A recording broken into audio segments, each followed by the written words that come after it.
एक बयान मुझे याद आ रहा है जीतन राम मांझी जी की। उन्होंने कहा भी था, वो तेजस्वी पर एक्चुअली तंज उनका था, तो उन्होंने कहा भी था कि भाई मेरा बेटा क्या किसी से कम है, संतोष सुमन जी के बारे में, हालांकि वो मंत्री हैं भी। तो क्या आप लोग नहीं चाहते कि भाई संतोष सुमन जी को बड़ी जिम्मेदारी मिले आने वाले समय में? आखिर आपकी भी पार्टी है, आपके भी लोग हैं, आप भी तो चाहते होंगे कि मुख्य फ्रेम में जो है नीतीश कुमार जितने लंबे समय तक रहे, तो वो भी तो साझेदार ही हैं, तो एनडीए के तो साझेदार ही हैं। राजनीति में आप जो है सो अति पिछड़ा की बात करते हैं, तो संतोष सुमन जी उस पायदान पर हैं खड़े। हर पार्टी के कार्यकर्ता चाहते हैं, अगर मुझे पूछा जाए इस लिहाज से कि आप मुख्यमंत्री किसे देखना चाहेंगे, तो बेहिचक कहें कि संतोष सुमन जी को देखना चाहेंगे। 25 वर्षों में किसी मिनिस्टर ने इस्तीफा नहीं दिया होगा अपने उसूल के कारण। अकेला वो चेहरा संतोष सुमन जी का है जिन्होंने उसूल के साथ इस्तीफा किया और समझौता नहीं किया। संतोष सुमन को डिप्टी सीएम नहीं बनाया जाना चाहिए था? लोकतंत्र है, क्यों नहीं? कभी बारी आएगी संतोष मांझी सीएम बनेंगे। लकीर को नीतीश कुमार ने खींचा, बिहार को जिस सांचे में ढाला, क्या सम्राट चौधरी उसको आगे बढ़ा पाएंगे? ललन सिंह का जो बयान है, आप भी संभवतः देख रहे होंगे, उस बयान में उन्होंने कहा कि नीतीश कुमार जी ने ही अपना वीटो लगा दिया या उनकी ही पसंद थी। के नेता के तौर पर नीतीश कुमार थे, आज एनडीए के नेता के तौर पर सम्राट चौधरी हैं। सम्राट चौधरी जी को उप मुख्यमंत्री बनाना है, ये नीतीश कुमार जी ने तय किया था। सम्राट चौधरी जी को विधानमंडल दल का नेता बनाना है, ये नीतीश कुमार जी ने तय किया था। सम्राट चौधरी जी को प्रदेश अध्यक्ष बनाना है, ये नीतीश कुमार जी ने तय किया था। निश्चित तौर पर ये भारतीय जनता पार्टी के शीर्ष नेताओं ने तय किया होगा। और हुई होगी 24 घंटे में ये कहानी नहीं लिखी गई, एक दिन या एक रात में। कई लोग कहते नहीं रहे कि रात में बात हुई, सुबह सीएम बन गए। अब ये बातों हैं, बातों का क्या हो, कहने दीजिए। लालू यादव का बेटा नहीं है कि वो रातों रात आकर के उप मुख्यमंत्री बन जाए, वो ये हो जाए। समय विधानसभा में जब बहुमत साबित करना था, खैर वो औपचारिकता ही थी, लेकिन उसमें उन्होंने कहा, मीडिया में हम लोग थे वहां बैठे हुए दोपहर में, उन्होंने कहा कि भाई लालू यादव अगर हमको जेल नहीं भेजते तो आज हम मुख्यमंत्री ही नहीं होते।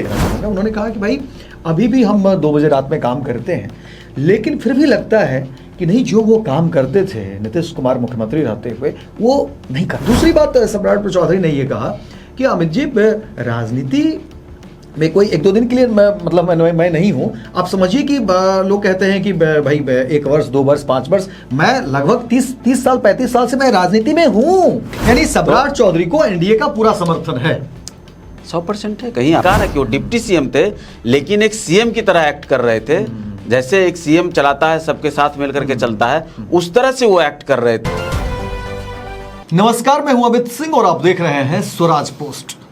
देखिए, बिहार में नई सरकार बन गई है और सम्राट कैबिनेट का विस्तार भी हो गया है, लेकिन कई तरह के चर्चे शुरू हैं। इस बीच कहा जा रहा है कि नीतीश के बिना बिहार कैसे चलेगा।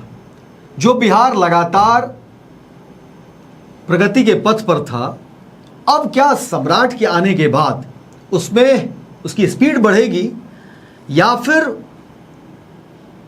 क्योंकि बीजेपी का ऐसा हुआ है कि पहली बार कोई मुखिया बना है, तो अंदर खाने क्या खेल चल रहा है? क्या एनडीए के अंदर इस बात को लेकर के नाराजगी है? क्योंकि नीतीश कुमार के बारे में कहा जाता था कि वो सबको लेकर के चलते थे।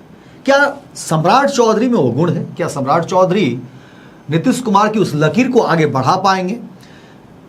इसके अलावा भी बिहार की राजनीति में कई सारे चर्चे हैं और उन्हीं सब चर्चों पर चर्चे पर हम बातचीत करेंगे। हमारे साथ हम पार्टी के राष्ट्रीय प्रवक्ता हैं श्याम सुंदर जी। जो बातें अभी लगातार चल रही है, जो ट्रेंड कर रहा, हम तो ये कहेंगे, क्योंकि सम्राट चौधरी ने देखिए जब से शपथ ग्रहण लिया है उसके बाद से ही, ठीक है, इसमें विपक्ष के भी सवाल हैं, लेकिन आम आदमी का भी सवाल है। क्योंकि देखिए बिहार में, और वो जाहिर तौर पर, क्योंकि जिसने नीतीश कुमार को एक लंबे समय तक, लंबे वक्त तक बिहार की राजनीति में देखा और अब वो चेहरा बदल गया। हालांकि लोगों का ये भी कहना है कि भाई हमने तो वोट नीतीश कुमार को दिया था। तो ये सब बातें हैं। क्या सम्राट चौधरी उस लकीर को, क्योंकि बात लोग लकीर की ही कर रहे हैं, कि जिस लकीर को नीतीश कुमार ने खींचा, बिहार को जिस सांचे में ढाला, क्या सम्राट चौधरी उसको आगे बढ़ा पाएंगे? देखिए, सवाल आपका बड़ा लंबा है और बड़ा गहरा है, और जिन चीज़ों की बातें आप कर रहे हैं वो समय के साथ उसका जवाब मिलेगा। वो जवाब मैं आज अभी दे दूं ये मुनासिब नहीं होगा, लेकिन हाँ भरोसा निश्चित तौर पे लोगों को करना चाहिए। क्योंकि जिन नीतीश कुमार की बात आप कर रहे हैं, जिनके ऊपर पूरा बिहार भरोसा करता था, वो नीतीश कुमार जी ने भी सम्राट चौधरी जी पर भरोसा किया है। बिल्कुल। तो आपका जिस पर भरोसा है उसके भरोसे पे भी भरोसा करना चाहिए। दूसरा सवाल, भारतीय जनता पार्टी के नेता के तौर पे उन्होंने शपथ लिया है, एनडीए के नेता हैं वो। पार्टी कल नीतीश कुमार भी अपनी चलाते थे, जनता दल यूनाइटेड के थे, लेकिन एनडीए के नेता के तौर पर वो स्थापित हुए। सम्राट चौधरी जी का जहाँ तक सवाल है, तो सम्राट चौधरी जी का आपने देखा होगा कि पिछले 3 वर्षों में जब वो प्रदेश अध्यक्ष बने तब से उनकी भूमिका, और फिर जब वो उप मुख्यमंत्री बने तब से जो उनकी भूमिका थी, मैं इस बात को कहने में कोई गुरेज नहीं है कि निश्चित तौर पर सम्राट चौधरी जी ने एज ए डिप्टी सीएम एक सीएम की भूमिका निभाने का काम उन्होंने किया। जिस तरह से गठबंधन के लोगों को साधना हो, उनसे बातें करनी हो, सबको लेकर के चलना हो, अपने मंत्रालय के हिसाब में भी जिस मंत्रालय को उन्होंने संभाला उन तमाम विधायकों की बातों को सुनना, पक्ष और विपक्ष दोनों की बातों को सुनना, घटक दल के सारे दलों की बातों को सुनना, ये भूमिका उन्होंने बखूबी अदा की। और समय समय पर अपने दल के नेताओं के साथ साथ गठबंधन के भी नेताओं के साथ उन्होंने एक संपर्क अच्छा बनाया, और जिसका आज परिणाम है कि भले सोशल मीडिया पे क्या चलता हो, कहीं क्या है मुझे नहीं मालूम, लेकिन जब हम लोग भी सार्वजनिक जीवन में कभी पार्कों में टहलते हैं, कभी अन्य जगहों पर चौक चौराहों पे बातों को सुनते हैं, तो उसमें जितने नाम आ रहे थे उसमें सम्राट चौधरी जी के प्रति लोगों का भरोसा ज्यादा था। और आज भी वो एक सकारात्मक चर्चा हो रही है, सकारात्मक कहीं से नकारात्मक नहीं है। कल सुन रहे थे ललन सिंह को, केंद्रीय मंत्री हैं और नीतीश कुमार के बेहद करीबी में से रहे हैं। ललन सिंह का जो बयान है, आप भी संभवतः देख रहे होंगे, उस बयान में उन्होंने कहा कि नीतीश कुमार जी ने ही अपना वीटो लगा दिया या उनकी ही पसंद थी, और वो सम्राट चौधरी देखिए फिर अब बिहार के मुखिया बन गया। उसके बाद फिर चर्चा है, क्या बीजेपी के अंदर क्या इस बात को लेकर के कसक है, या एनडीए के नेताओं में क्या इस बात को लेकर के कसक? हम चाह रहे हैं ये क्लियर कर दीजिए। देखिए, ललन बाबू ने जो बात कही मैंने भी वो सुना। उन्होंने ये नहीं कहा कि वीटो लगा दिया, उन्होंने कहा कि नीतीश कुमार जी के उत्तराधिकारी सम्राट चौधरी हैं। तो निश्चित तौर पर एनडीए के नेता के तौर पर नीतीश कुमार थे, आज एनडीए के नेता के तौर पर सम्राट चौधरी हैं। तो अब नीतीश कुमार जी के पद को जो धारण कर रहा है वही तो उत्तराधिकारी हुआ ना। तो अब है कि जाकी रही भावना जैसी प्रभु मूर्ति तो इसमें देखिए विपक्ष का ये कहना है कि भाई तब फिर निशांत कुमार कहाँ जाए। मैं एक सवाल पहले आपको बता दूं, सम्राट चौधरी जी को उप मुख्यमंत्री बनाना है ये नीतीश कुमार जी ने तय किया था। सम्राट चौधरी जी को विधानमंडल दल का नेता बनाना है ये नीतीश कुमार जी ने तय किया था। सम्राट चौधरी जी को प्रदेश अध्यक्ष बनाना है ये नीतीश कुमार जी ने तय किया था। निश्चित तौर पर ये भारतीय जनता पार्टी के शीर्ष नेताओं ने तय किया होगा, और तय करके कुछ उनके अंदर बातें चल रही होंगी तब उन्होंने आगे बढ़ाया। और अगर किसी पार्टी का विधानमंडल दल का नेता, तो भाई वो तो घोषित नेता हो गया ना, घोषित थोड़े है। तो उसके पहले ही सम्राट चौधरी को भारतीय जनता पार्टी ने आगे बढ़ाया। सम्राट चौधरी ने साबित किया, नहीं पार्टी ने, उनकी पार्टी ने जो उनको टास्क दिया उसको उन्होंने बखूबी निभाया, और पार्टी उससे खुश हुई। पार्टी की भी सहमति हुई, नीतीश कुमार जी की भी सहमति होगी, अन्य घटक दलों की भी सहमति होगी। ऐसा तो नहीं है कि सभी घटक दलों से अंदरूनी तौर पे, सार्वजनिक तौर पे तो नहीं, लेकिन 1 to 1 तो बातें होती हैं और हुई होंगी। 24 घंटे में ये कहानी नहीं लिखी गई, एक दिन या एक रात में। कई लोग कहते नहीं रहे कि रातें बात हुई, सुबह सीएम बन गए। अब ये बातों हैं, बातों का क्या वो करने दीजिए, वो और लोग कर सकते हैं, आम लोग कर सकते हैं, लेकिन आप एक सुलझे हुए पत्रकार हैं, आपको भी मालूम है कि इतने बड़े पद पर कोई व्यक्ति रातों रात नहीं बैठ सकता है। कोई लालू यादव का बेटा नहीं है कि वो रातों रात आकर के उप मुख्यमंत्री बन जाए, वो ये हो जाए। सम्राट चौधरी जी ने संघर्ष किया है, सम्राट चौधरी ने सत्ता भी देखी, सम्राट चौधरी जी ने सड़क भी देखा, सम्राट चौधरी जी कई वर्षों तक एक तरह से अपने आप को शांत करके विधानसभा में जब बहुमत साबित करना था, खैर वो औपचारिकता ही थी, लेकिन उसमें उन्होंने कहा, मीडिया में हम लोग थे वहां बैठे हुए दोपहर में, उन्होंने कहा कि भाई लालू यादव अगर हमको जेल नहीं भेजते तो आज हम मुख्यमंत्री ही नहीं होते।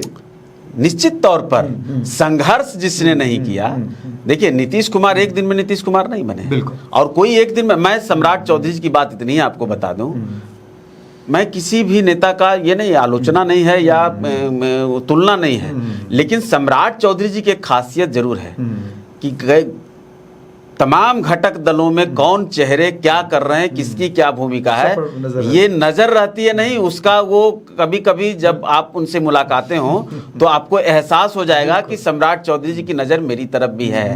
ये कम नेताओं में नीतीश कुमार जी को निश्चित तौर पर इस बात के लिए जाना जाता था कि उनको सबके बारे में पता होता है। एक सुशील मोदी जी के बारे में कहा जाता था कि उनको सबके बारे में पता होता है, प्रखंड स्तर तक कौन सा नेता क्या कर ले। सम्राट चौधरी जी में भी वो मैंने देखा कि श्याम सुंदर को भी वो जान रहे हैं। तो आप भी एज ए पत्रकार कहाँ आप कुछ ही दिन हुआ है, किस मीडिया हाउस से आपने स्विच किया होगा ये भी उनको मालूम होगा। जब सीएम हाउस गए और सम्राट चौधरी से मुलाकात हुई बंद कमरे में, बंद चैम्बर में, तो उन्होंने कई सारे बातों पर चर्चा हुई। खैर, लेकिन सम्राट चौधरी ने एक बात तो कही कि अमित जी कोई मैं नया राजनीति में नहीं आया हूँ, और आया और मुझे मुख्यमंत्री किसी ने बना दिया। ठीक है, सभी लोग हैं, मुख्यमंत्री नीतीश कुमार की तारीफ उन्होंने की, कामकाज की प्रशंसा भी उन्होंने किया। हाँ, एक बात उन्होंने जो कही वो मैं कहना चाहूँगा, उन्होंने कहा कि भाई अभी भी हम 2 बजे रात में काम करते हैं, लेकिन फिर भी लगता है कि नहीं, जो वो काम करते थे नीतीश कुमार मुख्यमंत्री रहते हुए वो नहीं कर पा रहे हैं। यानी वो समझिए कि वो कितना काम वो करते थे। तो एक मुझे एक अच्छी बात वहाँ लगी। दूसरी बात, सम्राट चौधरी ने ये कहा कि अमित जी राजनीति में कोई 1-2 दिन के लिए मैं नहीं हूँ। आप समझिए कि लोग कहते हैं कि भाई 1 वर्ष 2 वर्ष 5 वर्ष, मैं लगभग 30 साल 35 साल से मैं राजनीति में हूँ मेरा। और वो गिनाने लगे तो वाकई लगा कि नहीं भाई, वो एक दिन की तो बात है नहीं, कैसे कैसे वो राजनीति में आए। तो बोले मैं तो एक एक चीज़, एक एक सीढ़ी बढ़कर के आगे, कैसे कोई कह रहा है कि भाई सीएम जो है अचानक, मैं तो एक एक सीढ़ी बढ़ के आगे आया हूँ। हाँ, ये जरूर उन्होंने कहा कि भाई बड़े नेताओं का आशीर्वाद मिलता गया, इसमें कहाँ कोई दो राय है। नीतीश कुमार का आशीर्वाद मिला, इसमें कहाँ कोई दो राय, इस बात की भी तस्दीक उन्होंने की। लेकिन उन्होंने ये भी कहा कि अमित जी मैं एक एक सीढ़ी बढ़ के आगे आया हूँ। देखिए, मैं एक और बात पूरी कर दूं। राजनीति में कोई ये नहीं है कि अगर आपके संबंध लोगों से अच्छे हैं तो ये कोई बुरी बात है, यही तो अच्छी बात है। आपको याद होगा कि जब अटल बिहारी वाजपेयी जी की सरकार बन रही थी उस समय, और तब जब भारतीय जनता पार्टी को दूर से कोई छूना नहीं चाहता था, इस देश में एक ऐसी व्यवस्था थी या मनोदशा थी कह लीजिए कि लगता था जैसे कि उस समय जॉर्ज फर्नांडिस साहब ने आगे बढ़ करके और उस समय भारतीय जनता पार्टी की स्वीकार्यता बढ़ाई। और आपने देखा हो कि जॉर्ज साहब के सभी तरह से रिश्ते अच्छे थे, और वही तो असली लीडर है जिसका संबंध सभी जगह पे है। यही भारत की जो पॉलिटिक्स है उसमें आप कोई युद्ध करके राजनीति नहीं कर सकते हैं। पहले के नेताओं को आप देखें तो सदन के अंदर बहस होती थी, सदन के बाहर आकर के अच्छे वातावरण में बातें होती थी। तो वातावरण कैसे अच्छी रहे, देश के नेताओं में अगर युद्ध की स्थिति रहेगी, भारत पाकिस्तान जैसी स्थिति बना लेंगे, अगर किसी ने हमको चुनाव हरा दिया तो हम उसकी हत्या कर दें, किसी ने हमको चैलेंज कर दिया पॉलिटिकली तो हम उसके खिलाफ एकदम मोर्चा ले खड़े हो जाए, इस तरह की वैचारिक आप मतभेद रखिए, वैचारिक युद्ध करिए। लेकिन जो भारत का जो एक कह लिए कि शुरुआती दौर से ही जो एक व्यवस्था बनी, लोकतांत्रिक व्यवस्था दुनिया में सबसे अच्छी मानी जाती है, तो उसका कारण यही रहा कि सब लोग एक सहिष्णु स्वभाव से राजनीति लोगों ने किया। एक बयान मुझे याद आ रहा है जीतन राम मांझी जी की, उन्होंने कहा भी था, वो तेजस्वी पर एक्चुअली तंज उनका था, तो उन्होंने कहा भी था कि भाई मेरा बेटा क्या किसी से कम है, संतोष सुमन जी के बारे में, हालांकि वो मंत्री हैं भी बिहार सरकार में। तो क्या आप लोग नहीं चाहते हैं कि भाई संतोष सुमन जी को बड़ी जिम्मेदारी मिले आने वाले समय में? आखिर आपकी भी पार्टी है, आपके भी लोग हैं, आप भी तो चाहते होंगे कि मुख्य फ्रेम में जो है नीतीश कुमार जितने लंबे समय तक रहे, तो वो भी तो साझेदार ही हैं, तो एनडीए के तो साझेदार ही हैं। तो क्यों नहीं हमें, और जब हम राजनीति में आप जो है सो अति पिछड़ा की बात करते हैं, तो संतोष सुमन जी उस पायदान पर हैं खड़े, उस पार्टी से हैं, पढ़े लिखे भी हैं, राजनीतिक अनुभव भी है, क्या उनको ये जिम्मेदारी नहीं मिल सकती है? देखिए, बात आपने जहाँ से शुरू की थी मैं वहाँ से पूरी कर दूँ। जीतन राम मांझी जी ने किस संदर्भ में कहा, क्यों कहा? जीतन राम मांझी संतोष सुमन जी की यात्रा निकली थी, वो बिहार घूम रहे थे, गरीब संपर्क यात्रा पर थे, और उस समय महागठबंधन की सरकार थी, आपको याद होगा। तो लालू प्रसाद यादव जी के साथ दिक्कत क्या है, और ये कांग्रेस पार्टी के जो गांधी घराने हैं इनके साथ प्रॉब्लम क्या है कि कोई भी यूथ अगर चर्चित होने लगा, अगर वो पॉपुलर होने लगा, वो लोगों से कनेक्ट होने लगा, तो उनके पेट में दर्द शुरू हो जाता है। और जिसका नतीजा आपने देखा होगा कि उधर से कुछ बातें चलने लगी अंदर खाने, और बाद में फिर कुछ ही दिनों के बाद बीच यात्रा में संतोष सुमन जी को इस्तीफा करना पड़ा। संतोष सुमन जी ने समझौता नहीं किया और उन्होंने इस्तीफा किया। वो प्रेशर नीतीश कुमार जी के बजाय लालू प्रसाद जी का प्रेशर था। और रहा सवाल संतोष सुमन जी के भूमिका को लेकर के, तो संतोष सुमन जी निश्चित तौर पर एनडीए में एक सशक्त भूमिका में हैं, और कुर्सी की जो बात है तो वो वक्त बताएगा। हर पार्टी के कार्यकर्ता चाहते हैं, अगर मुझे पूछा जाए इस लिहाज से कि आप मुख्यमंत्री किसे देखना चाहेंगे, तो बेहिचक कहें कि संतोष सुमन जी को देखना चाहेंगे। इसमें कहीं कोई गुरेज नहीं है। लेकिन सम्राट चौधरी जी हैं तो संतोष सुमन जी को भी उस लाइन में खड़ा करना है। वो कंपटीशन वाली राजनीति, कभी चिराग पासवान के साथ खड़ा करना है, कभी निशांत के साथ, ऐसी राजनीति संतोष सुमन नहीं करते, और धीर गंभीर और एक उद्देश्य जनित राजनीति करते हैं। कोई पद की लोलुपता की राजनीति नहीं करते। आज के ज़माने में पिछले 20-25 वर्षों में किसी मिनिस्टर ने इस्तीफा नहीं दिया होगा अपने उसूल के कारण। अकेला वो चेहरा संतोष सुमन जी का है जिन्होंने उसूल के साथ इस्तीफा किया और समझौता नहीं किया। कभी किसी दरवाजे पे वो भीख मांगने नहीं जाते हैं, कभी किसी लॉबी मतलब बनाते, धर्म का पालन करेंगे चाहे जो भी हो जाए। निश्चित तौर पर एक लंबी राजनीति के घोड़े हैं संतोष सुमन जी। और संतोष सुमन जी कोई जो आज परिवारवाद का जो आरोप लगता है कभी सम्राट जी पर, वो है ना कि लालू प्रसाद जी के जो लोग हैं, कल रात में वो प्रयास कर, यादव का बयान आप कल देखिए, रात का ही बयान देखिए। अब मैं अंतर बताता हूँ। 2000 से संतोष सुमन जी ने अपनी राजनीति शुरू की।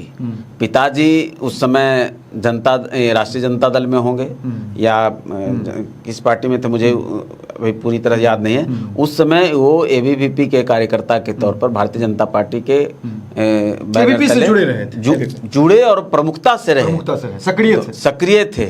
2005 में उनको टिकट मिल गया था एमएलए का भारतीय जनता पार्टी से। फिर पिताजी चूंकि जनता दल यू से लड़ रहे थे, और नीतीश कुमार जी उस समय अभी तो एक बातें हुई होंगी, उसमें तय हुआ कि अभी आपको चुनाव नहीं लड़ना है। संतोष सुमन जी ने वहाँ टिकट लौटाया।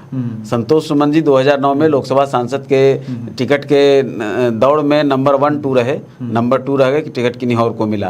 तो संतोष सुमन जी वहाँ से संघर्ष करके और यूनिसेफ में काम करके, कई जगहों पे काम करके, पोस्टर लगा करके राजनीति शुरू किए, और संतोष सुमन जी 2018 में एमएलसी बने। यानी सम्राट चौधरी को एनडीए का पूरा समर्थन है, 100% है। कहीं आपने कहीं कोई पट नहीं है। वो तो फ्लोर टेस्ट में चर्चा, क्योंकि देखिए जब चर्चा लोगों के बीच होती है, विपक्ष तो ठीक है विरोध करेंगे ही, लेकिन जब चर्चा धीरे धीरे आम के बीच आती है, तो इसलिए हम चाहेंगे क्लियर कर दीजिए कि सम्राट चौधरी जी सर्वमान्य नेता है, न सिर्फ ओनली फॉर नीतीश कुमार के पसंदीदा है, वो एनडीए के भी पसंदीदा हैं। ये फ्लोर टेस्ट में साबित हो गया, और ये तमाम नेताओं के बयानों पर भी आपको सुनने को मिलता होगा। सम्राट चौधरी जी सबकी पसंद थे, और सबके बीच में उनके काम करने के तरीके के कारण स्वीकार्यता बढ़ी। बड़ी बात आप कह रहे हैं। उन्होंने जिस तरह से सबों को साथ लेकर के चलने का काम किया, मैंने कहा ना कि वो डिप्टी सीएम थे, लेकिन एक सीएम की तरह एक्ट कर रहे थे। जैसे एक सीएम चलाता है, सबके साथ मिलकर के चलता है, उस तरह से वो एक्ट कर रहे थे। वो कोई एक विभाग नहीं चला रहे थे, वो फाइनेंस मिनिस्टर के तौर पे काम करना या होम मिनिस्टर के तौर पे काम करना नहीं, वो एक नेता के तौर पे उन्होंने अपने आप को स्थापित किया, और उसमें उनकी स्वीकार्यता हुई, और सबके बीच में उनकी आज लोकप्रियता भी है। स्वीकार्यता तो छोड़ दीजिए, आज लोकप्रियता भी है। और आने वाले 6 महीनों में मैं आपको बता दे रहा हूँ कि लंबी लकीर खींचेंगे, और फिर ये इन तमाम तरह के जो कयास लगाए जा रहे हैं, ये सब का पटाक्षेप हो जाएगा। नहीं, ये बात तो देखिए हम भी देख रहे हैं लगातार जिस तरह से, क्योंकि सम्राट चौधरी कि राजनीति कहाँ से मतलब आरजेडी से अगर शुरुआत करें, देखिए कैसे कैसे हुआ है, कैसे कैसे उनकी जर्नी रही। और जब से मैं देख रहा हूँ कि नीतीश कुमार के खिलाफ जिस तरह से वो बात हुई, और ठीक है वो राजनीतिक प्रतिबद्धता होती है जब आप राजनीति में होते हैं तो फिर, लेकिन जब वो बीजेपी और जदयू साथ आए और एनडीए तमाम पार्टियाँ साथ आई, और फिर वहाँ से कैसे उन्होंने कमबैक किया, किस तरह से उन्होंने नीतीश कुमार के साथ फिर वहाँ से एक जर्नी की शुरुआत की, और उसके बाद एक पसंदीदा होते चले गए। बिहार विधानसभा में भी हम देखते थे कि जब विपक्ष को जवाब देना होता था तो नीतीश कुमार खुद जो है ताली बजाते थे सम्राट चौधरी के हर उस बयान पर, और कहते भी थे कि हाँ तुम ये बात कह दो। तो वहाँ से भी एक दिखा कि एक नेता के तौर पर, और नीतीश कुमार ऐसे नेता नहीं कि वो हर किसी का पीठ थपथपाते, वो देखते हैं, टटोलते हैं, समीक्षा करते हैं, और सम्राट चौधरी को लगातार जिस तरह से वो सपोर्ट करते थे, इसमें सम्राट चौधरी की कहीं ना कहीं बिल्कुल वो उनका काम है, उनकी योग्यता है, उनकी मेहनत है, जिस बात पर नीतीश कुमार ने तारीफ करते रहे। और अब जहाँ वीटो या तमाम चीज़ों की बात है, लेकिन सम्राट चौधरी उस पर खरे उतरे, ये बड़ी बात है। और जो आज आप कह रहे हैं कि एक विश्वास बढ़ता चला गया, ये भी बड़ी बात है। मैं आपकी बात को पूरी कर दूं, नीतीश कुमार जी ने ताली, उनके साथ तो कई उप मुख्यमंत्री काम किया उनके साथ, बिल्कुल सुशील मोदी के साथ उनका एक रिश्ता रहा। उसके बाद भारतीय जनता पार्टी के भी कई डिप्टी सीएम रहे, और ललबबुआ भी रहे, दो बार रहे। कभी बताइए कि नीतीश कुमार जी ने ताली मारा होगा उनके लिए खड़ा? इसलिए मैं कह रहा हूं कि नीतीश कुमार दूसरी बात जो ये तमाम ये ऐसी चीजें चलती हैं कि सम्राट चौधरी जी राष्ट्रीय जनता दल में भी रहे, तो जनता दल में भी रहे, तो हम में भी रहे, तो ऐसे रहे वैसे। आज की जो राजनीतिक व्यवस्था है और 90 के दशक के पहले की जो राजनीतिक व्यवस्था थी, उसमें आज बहुत अंतर आ चुका है। इसमें हमको कहने में कोई गुरेज नहीं है कि पहले जो पार्टियां, आज आप भारतीय जनता पार्टी को ले लीजिए, तो भारतीय जनता पार्टी के अंदर ये व्यवस्था है कि कई गुट उसके अंदर काम करते हैं। अच्छा, एक सवाल मैं अपनी बात पूरी कर दूं, उसके बाद कई गुट के तौर पे आप काम कर सकते हैं। आप वहाँ ऐसी आज़ादी है कि आप नरेंद्र मोदी के गुट में नहीं रह करके भी उनके मंत्रिमंडल में रह सकते हैं, नरेंद्र मोदी के गुट में नहीं रह करके भी भारतीय जनता पार्टी में शीर्ष पदों पर रह सकते हैं। ये वहाँ व्यवस्था है। कांग्रेस में नहीं रह सकते हैं, आप राष्ट्रीय जनता दल में नहीं रह सकते। वही मैं तो उस कारण से भी नेताओं के, जो नेता अपने आप को उस तरह से समझते हैं या जिनका काम करने का एक स्वतंत्र तरीका होता है, जिनकी अपनी एक लोकप्रियता होती है, जिनके साथ एक जनाधार होता है, वो फिर अपनी पार्टी बनाते हैं या फिर कहीं और शिफ्ट करते हैं। तो ये वही लोकतांत्रिक तरीके की बात मैं करना चाहता हूं, क्योंकि जब देखिए पहले जिस तरह से बीजेपी का 2 डिप्टी सीएम, अब जदयू का 2 डिप्टी सीएम, हिंदुस्तानी आवाम मोर्चा के जिस तरह से समर्थन रहा, जीतन राम मांझी, संतोष सुमन, और आप लोगों का जिस तरह से एनडीए को समर्थन है, बीजेपी को समर्थन है, क्या संतोष सुमन को डिप्टी सीएम नहीं बनाया जाना चाहिए था? फिर तो लोजपा को क्यों नहीं बनाया जाना चाहिए था? नहीं, फिर तो हमारे नेता और मैं भी इसमें भरोसा नहीं रखता। तो बना देते ना भाई, लोजपा से बना देते और इधर संतोष सुमन जी को बना देते, क्या दिक्कत है? अति पिछड़ा का जो है, जो बात आप कह रहे हैं, इस तरह की राजनीति पर जो लोग बैठे उसको उठाने की बात हो जाती है, इस तरह की राजनीति, तो जाता इस तरह की राजनीति महागठबंधन कर सकता है, इस तरह की राजनीति एनडीए नहीं करता है। एनडीए में जो बना उसके प्रति सबकी सहमति होती है और उस पर सबका भरोसा होता है और सबको लेकर के लोग चलते हैं। कभी बारी आएगी, आपने देखा हो कि जब केंद्रीय मंत्रिमंडल जब बना, तो केंद्रीय मंत्रिमंडल में आपने देखा हो कि हमारी पार्टी के तो एक सांसद थे, लेकिन वो बिहार के सबसे सीनियर मंत्री के रूप में उन्होंने ओथ लिया। यहाँ भी बारी आएगी, लेकिन तो अब किस व्यक्ति का कब कहाँ क्या एडजस्टमेंट होना है, कब कैसे क्या होगा, ये हो जाएगा। अब सबका भरोसा नरेंद्र मोदी जी पर है, अमित शाह जी पर है, नीतीश कुमार जी पर है, आज सम्राट चौधरी जी पर भी है। वैसे ही भारतीय जनता पार्टी के नेताओं से आप बात करेंगे तो उनको भी चिराग जी पर भरोसा होगा, उनको भी जीतन राम मांझी जी पर भरोसा होगा। सब लोग कयास लगा रहे थे कि उपेंद्र कुशवाहा जी राज्यसभा नहीं जाएंगे, चले गए। सब कोई फिर कयास लगाने लगे कि उपेंद्र कुशवाहा जी के बेटे मंत्री नहीं बनेंगे, बन गए। तो एनडीए का जो काम करने का तरीका है, एनडीए में ये सम्मान देते हुए काम करना। निश्चित तौर पर मैंने ही नारा दिया था कि हम 5 पांडव हैं, 5 पांडव के तौर पे काम करें। वहाँ नकुल ने कभी नहीं कहा कि अर्जुन को क्यों महत्ता मिल रही है, अर्जुन ने कभी नहीं कहा कि मैं तो सबसे बड़ा गांडीव चलाने वाला हूँ, तो युधिष्ठिर क्यों राजा बनेंगे। तो ये जहां सोच हो गई, ऐसा नहीं कि एक दुर्योधन सब पर भारी है कि कोई किसी की बात नहीं सुनी जाएगी, वहां भीष्म को भी मौन होना पड़ेगा, द्रोणाचार्य को भी मौन होना पड़ेगा, विदुर को सभा से बाहर जाना बारी आएगी, हम इसी जो है लोकतंत्र है, लोकतंत्र है, क्यों नहीं, कभी बारी आएगी संतोष मांझी सीएम बनेंगे। अभी तो लंबी राजनीति है, अच्छी बात। और उस वर्ग से आते हैं जिस वर्ग को सीएम होना चाहिए, दौर आएगा। बिल्कुल बिल्कुल। तो देखिए, ये संत श्याम सुंदर जी हैं, हिंदुस्तानी आवाम मोर्चा के राष्ट्रीय प्रवक्ता है, और तमाम बिहार के मुद्दे पर, पार्टी के मुद्दे पर, एनडीए के मुद्दे पर हमने बातचीत की। मुख्यमंत्री को लेकर के जो चर्चे हो रहे हैं उस पर हमने बातचीत की और खुल करके इन्होंने जवाब दिया। आप भी इस पूरी खबर को क्या कुछ देखते और समझते हैं, इस पर अपनी राय और टिप्पणी जरूर करिए। फेसबुक पर अगर आप देख रहे हैं तो आप वहाँ पर शेयर करिए, और यूट्यूब पर देख रहे हैं तो आप सब्सक्राइब जरूर करिए, लेकिन अपनी प्रतिक्रिया जरूर दीजिए। गोल, जहां 28 वर्षों के सफर में 18,000 से भी अधिक छात्रों ने डॉक्टर एवं इंजीनियर बनकर सफलता की ऊंची उड़ान भरे है, जहां साधारण छात्र भी बिहार एवं झारखंड टॉपर बनकर बड़ा इतिहास बना रहे हैं। दूरदर्शी शिक्षाविद श्री विपिन सिंह के मार्गदर्शन में मेडिकल एवं इंजीनियरिंग के लाखों छात्रों के लिए आशा की किरण के रूप में गोल, द रिजल्ट फैक्ट्री